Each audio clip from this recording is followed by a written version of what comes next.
जो मैनिला आज आपको साइंस की क्लास 7 का चैप्टर नंबर 19 पढ़ाएंगे। जल। देखो, जल क्या होता है। जल तो आप जानते ही हैं कि जल हमारे जीवन के लिए कितना महत्वपूर्ण है। ठीक है, जल के बिना जीवन संभव ही नहीं है। ठीक है, पृथ्वी पर लगभग 3/4 भाग जल का है। कितना है? 3/4।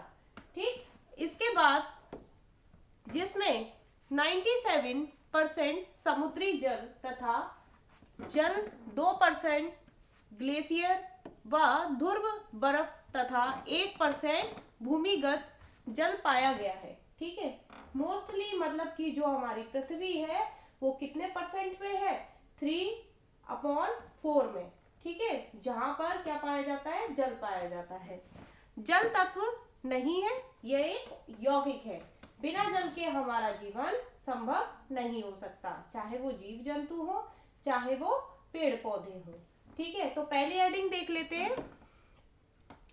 जल का विद्युत अपघटन करने पर हमें H2 एवं O2 गैस प्राप्त होती है, जो यह बनाता है कि जल H एवं O तत्वों से मिलकर बनता है, हाइड्रोजन और ऑक्सीजन से मिलकर बनता है। ठीक है, ये देखते हैं जल, इसकी क्रिया देखते हैं। जल है, फिर विद्युत अपघटन करने पर H2 प्लस O2 बनता है। ठीक है, अतः हाइड्रोजन तथा ऑक्सीजन जल के अवयवी तत्व हैं जो अणु सूत्र में पाए जाते हैं H2O। ठीक है, अणु सूत्र में क्या पाया जाता है? आपका H2O पाया जाता है।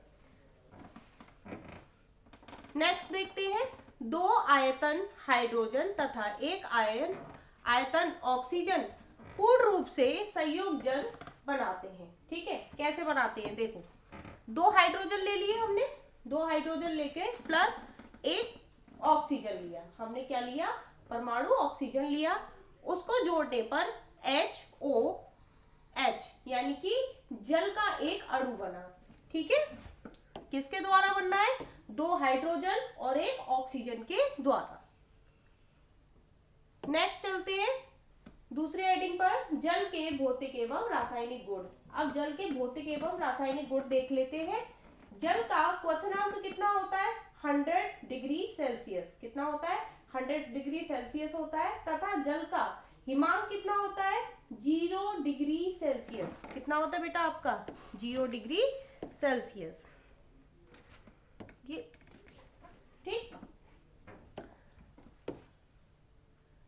जल में विभिन्न प्रकार के लवण घुले रहते हैं, ये हम जानते हैं, तभी तो खारा खारा पानी लगता है और अलग तरीके के स्वाद भी उसमें मिश्रित होते हैं, जिस कारण जल का विशेष स्वाद भी होता है। ठीक है, फिर नेक्स्ट है आपका, ठोस अवस्था में जल का घनत्व कम हो जाता है। जब हम बर्फ को जमा देते हैं तो वो किस अवस्था में आ जाती है? आपकी ठोस अवस्था में आ जाती है, तो उसका घनत्व कैसा हो जाता है? बिल्कुल कम हो जाता है। ठीक, जल का अधिकतम घनत्व कितना होता है? 4 डिग्री सेल्सियस ताप पर होता है। ठीक है, अधिकतम 4 डिग्री सेल्सियस होता है और आपका न्यूनतम कितना होता है?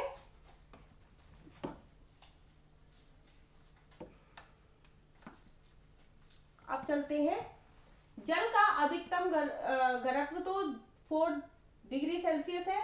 अब ये देखते हैं, ये आपकी क्या है? आपने जगहों पे देखा होगा, ठंडी जगहों पे झीलें जम जाती हैं। क्या हो जाती है बेटा? झीलें जम जाती हैं। वो झीलें क्यों जमती हैं? उनका जो जो डिग्री सेल्सियस जो घनत्व होता है वो घटता हुआ चला जाता है। झील देखो, ये आपकी जमी हुई झील है, इसका मैंने हिमांक लिखा हुआ है, जो भी इसका डिग्री सेल्सियस लिखा है ये ऐसा है। 0 जो ऊपर का जो भाग होगा वो कितनी डिग्री सेल्सियस पे होता है? 0 degree Celsius, 1 degree Celsius, 2 degree Celsius. जितना नीचे चलाता जाएगा वो क्या होगा? कम, ज्यादा होता जाएगा। ऊपर जाएगा तो क्या होगा? कम होता चला जाएगा। तो इस वजह से क्या होती है? ठंडी जगहों पर सबसे ज्यादा घनत्व गिरने लगता है। ठीक है, जो झीलों को जमा देता है। अब देखते हैं विलायक के रूप में जल। विलायक मतलब कि जो जल में हम कोई भी पदार्थ मतलब खुल जाता है या हम उसको घोल लेते हैं, उसको हम विलायक कहते हैं, क्योंकि जल में ही हम चीजों को घोल सकते हैं। कैसे? आपने एक ग्लास लिया और ग्लास में हमने क्या डाला, उसमें एक नमक डाला, नमक डालने पर हमने उसको हिलाया और जल में वो इजीली यानी कि आराम से घुल गया। क्या हम नमक को घुला हुआ देख सकते हैं? नहीं देख सकते, क्योंकि वो उस पानी में मिल चुका है। ठीक है, इसी तरीके से ORS वगैरह का जो पाउडर होते हैं हम उसको भी ले लेते हैं, है ना, वो भी आसानी से घुल जाता है। ये आपकी क्या है, चीनी यानी शक्कर। शक्कर को भी हम जल में आसानी से घोल सकते हैं। क्या हम शक्कर को निकाल सकते हैं दोबारा? क्या नमक को निकाल सकते हैं? नहीं निकाल सकते। अब उसका स्वाद हम कैसे देख सकते हैं? जब हम देखेंगे, अगर एक ग्लास में हमने नमक घोल लिया और एक ग्लास में चीनी घोल ली, अब हमें पता तो नहीं चल रहा है कि वो नमक घुला हुआ है कि चीनी घुली हुई है। हम उसको कैसे पहचानेंगे? उसको टेस्ट करके पहचानेंगे कि किसमें कौन सा पानी है। नमकीन पानी होगा तो उसमें नमक होगा, मीठा पानी होगा तो उसमें चीनी होगी। तो आपको इतना समझ में आया कि ताप और विलायक की मात्रा का पदार्थ की विलायता पर प्रभाव पड़ता है। ठीक है, चीनी व नमक कैसे होते हैं? घुलनशील होते हैं। अब जल का खारापन।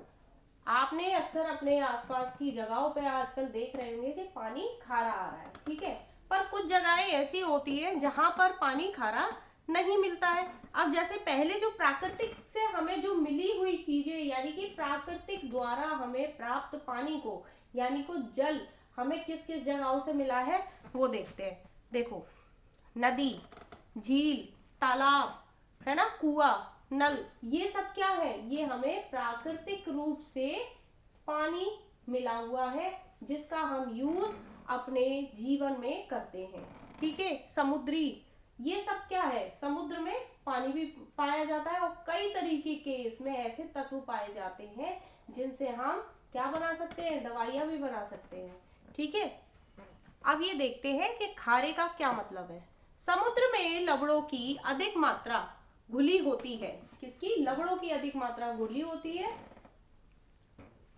घुली होने के कारण समुद्र जल खारा होता है। ठीक है, किसके?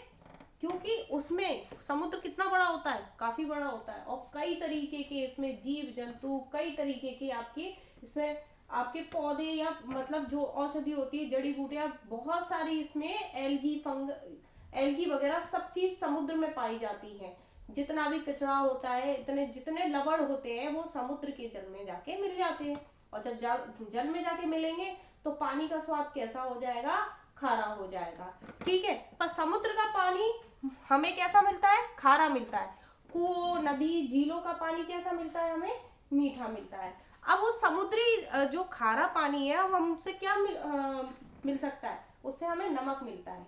ठीक है, और कैसा नमक मिलता है? देखो, हम समुद्र के पानी को एक एक क्या कहते हैं, चौकोर रेखा में बांध देते हैं, मतलब कि उसमें कॉलम बना के उस पानी को भर देते हैं, और वो ऊष्मा के प्रभाव से वो पानी उड़ जाता है और नमक हमें मिलता है।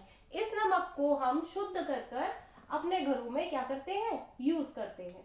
ठीक है, तो आपको ये समझ में आ गया होगा कि समुद्र का पानी क्यों खारा होता है और किस वजह से, और समुद्र के पानी से हम किस तरीके से नमक को प्राप्त करते हैं।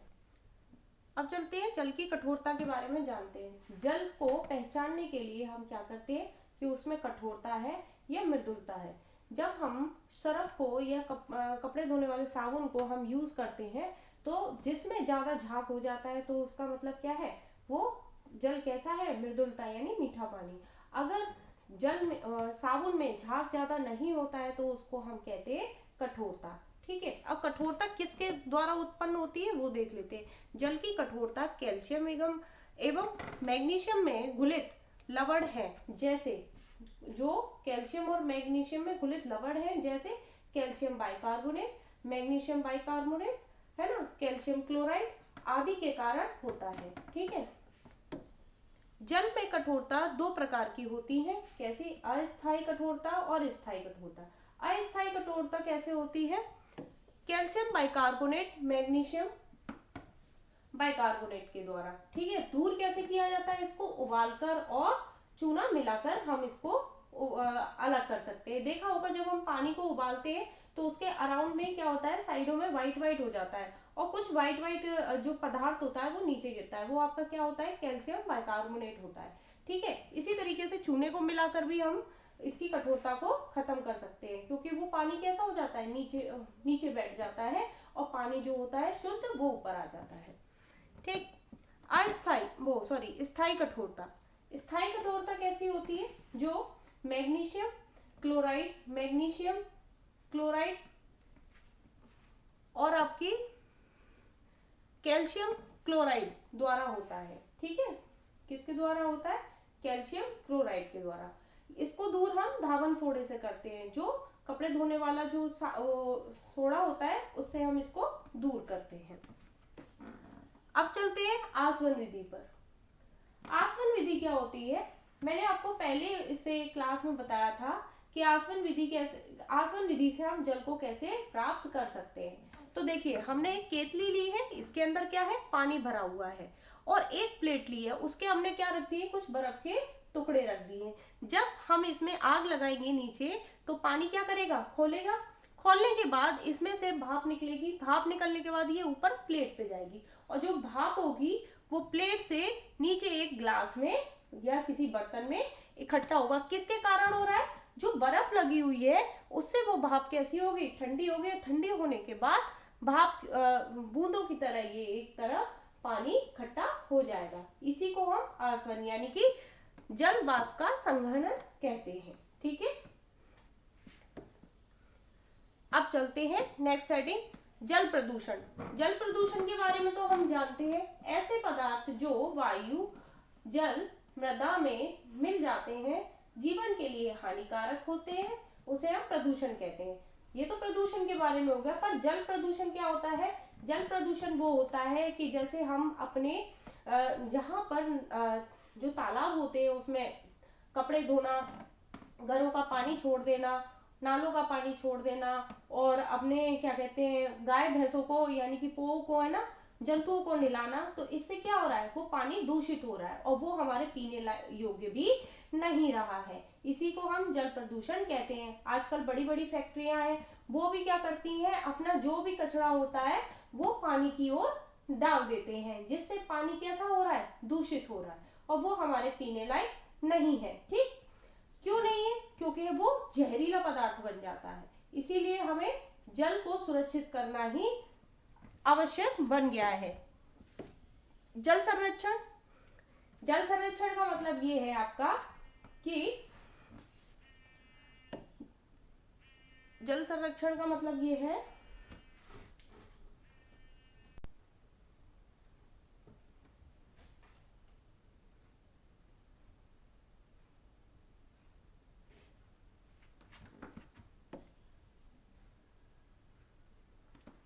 तो ये क्या है? अब आप चलते हैं जल संरक्षण के बारे में। जल संरक्षण के बारे में जानते हैं कि क्या होता है।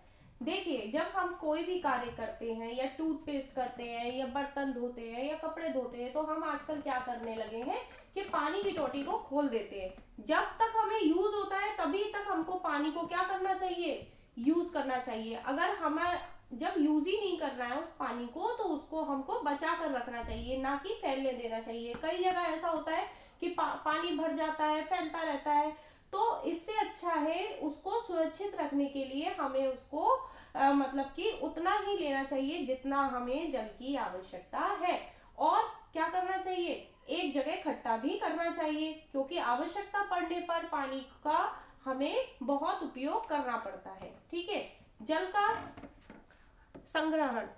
जल संरक्षण के लिए वर्षा जल का संग्रहण कुआं, तालाब, बावड़ी आदि के द्वारा किया जाता है। अब देखो कैसे।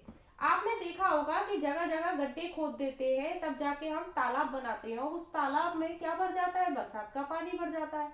बावड़ी एक क्या है? आपका कुआं होता है जो कि सीढ़ीदार होता है, उसमें भी पानी एकत्रित किया जाता है। कुओं में भी पानी एकत्रित किया जाता है। क्यों किया जाता है? कि ये हमारे सिंचाई के लिए, खाने के लिए, पीने के लिए सभी जगहों पर उपयोग होता है। अगर जल ही नहीं रहेगा तो हमारा जीवन रहेगा नहीं रहेगा। इसीलिए हमें जल का संग्रहण करना चाहिए, यानी कि उसको बचाना चाहिए और फालतू का पानी हमें नहीं वेस्ट करना चाहिए। तो आपका ये चैप्टर कंप्लीट हुआ। हम अभ्यास प्रश्न पर। अभ्यास प्रश्न में आपका पहला जो क्वेश्चन है, सही विकल्प चुनकर लिखिए। तो मैंने आपके सही विकल्प में आंसर ही लिया है, वो आप अपनी बुक में देख सकते हैं। जल का घनत्व किस ताप पर अधिकतम होता है? तो 4 डिग्री सेल्सियस पर। इसमें से कौन सा जल के साथ तेजी से क्रिया करता है? तो कौन सा क्रिया करता है? आपका sodium.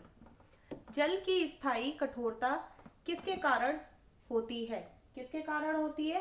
Calcium, magnesium and sulphate और क्लोराइड के द्वारा। ठीक है, अब चलते हैं रिक्त स्थानों की पूर्ति। रिक्त स्थान देख लेते हैं। जंग लोहे का संक्षारण करती है। क्या करती है? संक्षारण करती है। जल में हाइड्रोजन तथा ऑक्सीजन का अनुपात कितना होता है? 2:1। डैश एक मुख्य विलायक है। क्या है आपका? जल। जल ही एक मुख्य विलायक है। अस्थायी कठोरता, यानी कि जो अस्थायी कठोरता है वो कैल्शियम बाइकार्बोनेट एवं मैग्नीशियम बाइकार्बोनेट की उपस्थिति के कारण होती है। ठीक है। जल की स्थायी कठोरता धावन सोडा के द्वारा दूर किया जा सकता है। ठीक है, धावन सोडे के द्वारा कठोरता दूर की जा सकती है। निम्नलिखित सही गलत पर चिन्ह लगाएं। तो अब हम सही गलत करेंगे। कठोर जल को पीने के लिए उपयोग में लाना चाहिए? नहीं, हमें कठोर जल को उपयोग में नहीं लाना चाहिए। अधिकांश ठोस पदार्थ की विलेयता ताप बढ़ने पर घटती है। तो आपका आंसर हो जाएगा सही। जल का क्वथनांक पानी की शुद्धता का परीक्षण करने में उपयोगी है। तो इसका आंसर सही। समुद्री जल में अधिकांश मात्रा में नमक घुला होता है। तो हाँ, समुद्री मात्रा में नमक अधिकांश घुला होता है। वाष्पन की क्रिया क्षेत्र पर निर्भर नहीं करती। तो बिल्कुल सही है, क्या नहीं करती। ठीक है, आपके ये क्वेश्चन पूरे हो गए। अब चलते हैं प्रश्न उत्तर पर। जल की कठोरता का क्या कारण है? स्थायी कठोरता कैसे दूर करेंगे? तो देखते हैं। जल की कठोरता कैल्शियम एवं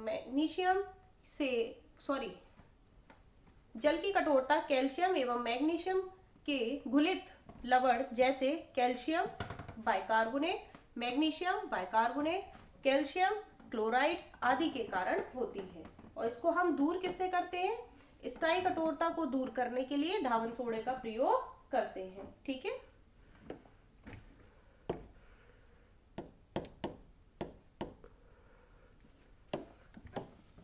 जाड़ों के मौसम में नदियों के जल की सतह पर बर्फ जमी होने पर भी जल के अंदर के प्राणी कैसे जीवित रहते हैं? तो कैसे जीवित रहते हैं? जाड़ी के मौसम में नदियों के जल की सतह पर बर्फ जमी होने पर पानी की ऊष्मा को बाहर नहीं जाने देती। ठीक है, बाहर नहीं जाने देती। यही कारण है कि ठंडे प्रदेशों में जल में रहने वाले जीव जंतु सतह पर बर्फ जमने के बाद भी जीवित रहते हैं। मतलब कहने का मतलब ये है कि जब झील में बर्फ जमी होती है तो ऊपर की जो सतह बर्फ होती है और नीचे के तापमान को कैसा रखती है? वो गर्म रखती है। और वो किसका काम करती है? एक तरीके के स्वेटर का काम करती है, जो कि उसकी ऊष्मा को नीचे तक नहीं पहुंचने देती। इस वजह से जीव जंतु जीवित रहते हैं। जल संरक्षण से होने वाले लाभ लिखिए। ठीक है, तो लाभ देख लेते हैं। जल की कमी होने पर हम बचे हुए जल का उपयोग कर सकते हैं। ठीक है, जब हम जल को इकट्ठा कर लेते हैं, कभी हमारे यहाँ पानी नहीं आता है या पानी खत्म हो जाता है, तो हम उसका यूज आसानी से कर सकते हैं। संरक्षित जल का उपयोग विद्युत उत्पादन, कृषि कार्य, सिंचाई आदि के लिए भी किया जा सकता है। ठीक है, किसके लिए? सिंचाई एवं यानी खेतीबाड़ी के लिए भी किया जा सकता है। भूजल स्तर में सुधार होता है। ठीक है, और भूजल स्तर में भी सुधार होता है। अगर हम ज्यादातर पानी यूज करते ही रहेंगे तो क्या होगा? जमीन का पानी भी बैठ जाता है। इसीलिए हमको पानी का संरक्षण करना चाहिए। तालाब, नाली तथा शहरों में अपशिष्ट प्रदूषण कम करने तथा शुद्ध करने के उपाय का वर्णन कीजिए। ठीक है, तो ये देख लेते हैं। तालाब, नाली आदि की नियमित साफ सफाई करनी चाहिए हमें। तालाब और नाली नियमित हमें क्या करनी चाहिए? सफाई करनी चाहिए। फिर नदी, तालाब आदि में कपड़े धोने और पशुओं को नहलाने आदि से बचाना चाहिए। मतलब कि सीधा बात ये है कि हमारे जो आसपास नदी, नाले, तालाब और ये जो है, इनकी हमें आसपास सफाई करनी चाहिए। नदी, तालाबों में हमें कपड़े नहीं धोने चाहिए और पशुओं को भी नहीं नहलाना चाहिए, उसमें कचरा भी नहीं फेंकना चाहिए। इससे हम क्या कर सकते हैं? प्रदूषण मुक्त नदियों को कर सकते हैं। ठीक है, तो आपका ये चैप्टर यहीं खत्म हुआ। थैंक यू बच्चों।